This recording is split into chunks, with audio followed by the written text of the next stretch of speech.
Welcome to the Alternative Hair Alchemist podcast. Now, whether you're suffering hair loss from chemo, alopecia, or your hair is simply thinning out, I know exactly what you're going through. You see your scalp shining through and you're terrified you're going bald? That is not a good feeling. But the good news is we found each other and I'm here to help you with all of that. Hi, I'm Deborah Heim. I am a certified alternative hair specialist and the owner of Very Best Little Hair House.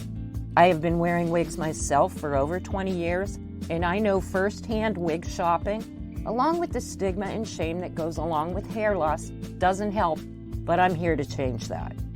I'm here to help you feel inspired, educated, and empowered about everything alternative hair. From the shame and stigma, all the way to wigs, toppers, why not all wigs are created equal. I have so much to say and so much to share with you, and I am excited that you're here. So take a deep breath, feel the love I'm sending your way. It's time to find and love yourself again. Let's do this. Welcome to the Alternative Hair Alchemist podcast. This is Deborah, Very Best Little Hair House, bringing you some VBLHH magic and vibe to wherever you are. And thank you for listening. This episode today, I am titling Going Blonde. And we're going to talk about changing color. And if you've seen the Very Best Little Hair House social media and you go back a ways, especially on the Instagram, you will see I have pictures of myself in all different styles, all different colors. And one of the reasons I did that was, number one, to stretch myself as far as getting used to things, because I like to see it from the client's viewpoint.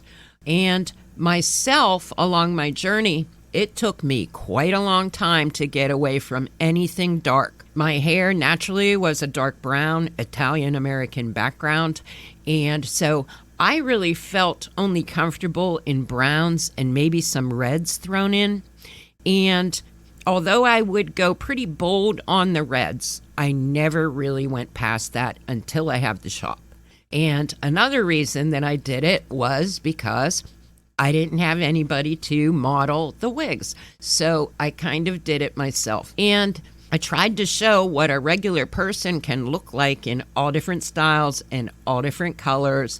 And I'll tell you, when you look at that feed, it might look deceivingly easy. Every time I change colors or styles, I have a little bit of an adjustment process myself, and that's what I'm going to talk about today. Some of the steps you can take to proactively get yourself used to expanding your horizons, because the whole world is open to you. That's the thing with alternative hair.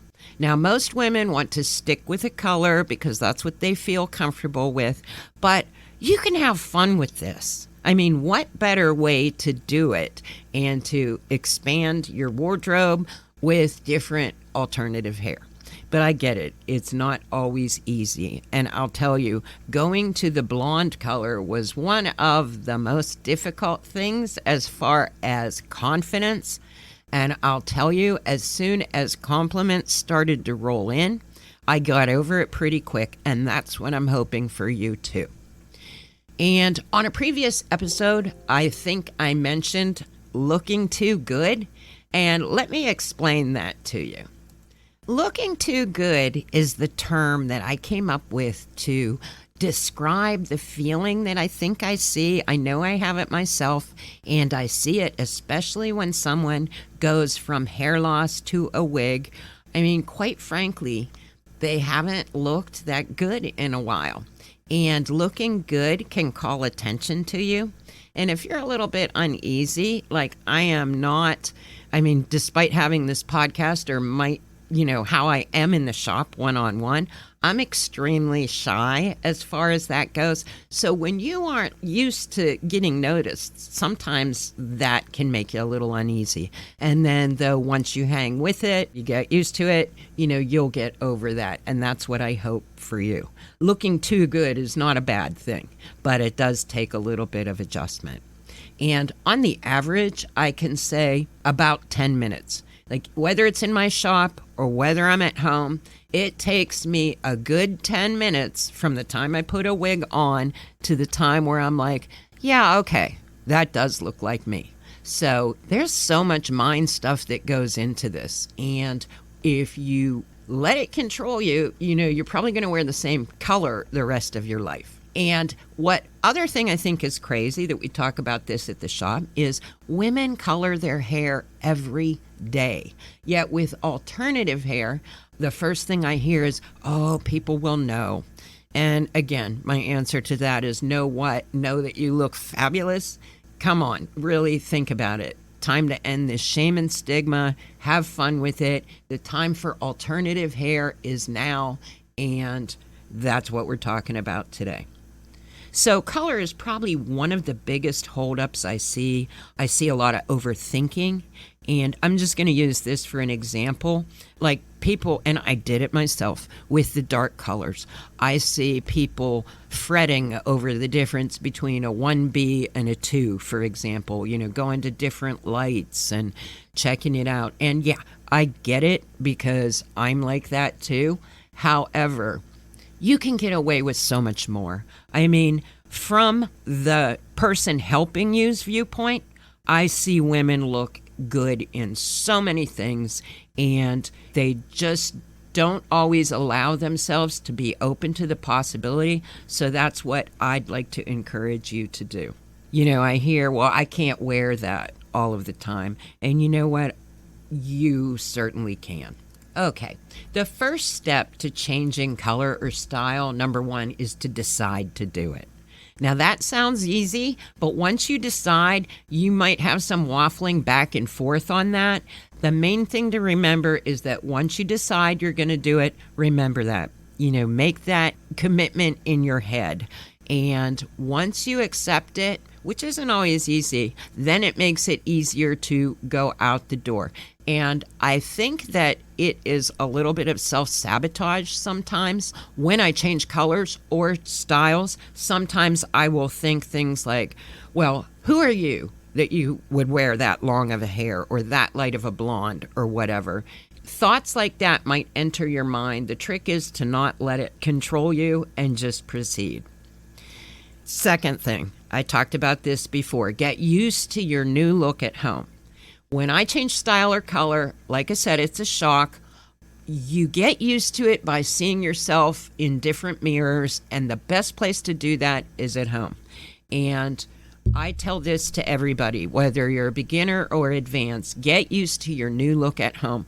In front of the mirror, if you take some time, not only get used to a color, but you can maybe make your lace front bangs, frame your face the way you want. Sometimes you can do a lot of fine tuning in the at home period. And then when you get used to it, when you feel comfortable to how you look, then go out of the house. Third thing, sometimes it's easier to change incrementally instead of going for an entire overhaul. So it would be difficult, I think, for most people, although there are a few brave souls, I've seen it, that go from dark right away to blonde. Easier is to just go up a shade or look for like a blended color with your color family in it that maybe is a little lighter, a little more red, especially if change doesn't come easy to you. Sometimes going incrementally is the way to go. And one of the other things that I used to do is if you find something on sale, that's even more incentive for me to try it. Like if you're going to try a new color, sometimes it's easiest if you try it with something that wasn't, like as much as you would spend on your daily wig. So that's a tip there. Again, repeated. Give yourself time to make the adjustment. You can make the switches. Like I said, it takes a little bit. Also, I think there is like some mind thing behind it because, we help a lot of actresses and I hear about how you have to like get into character for your role. And it's almost like that. When you're doing a major change, give yourself that time and allow yourself to get used to it. And the last thing, tell yourself again, yes, you can do this. I swear to God. you can expand your capacity for beauty. Staying the same is comfortable, but there is a world of styles and colors out there.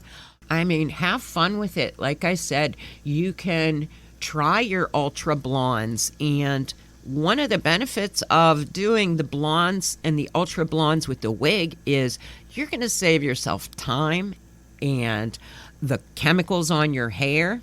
Plus, the wig generally lasts longer. Like when people are thinking about the cost of a good wig, I always remind them of this.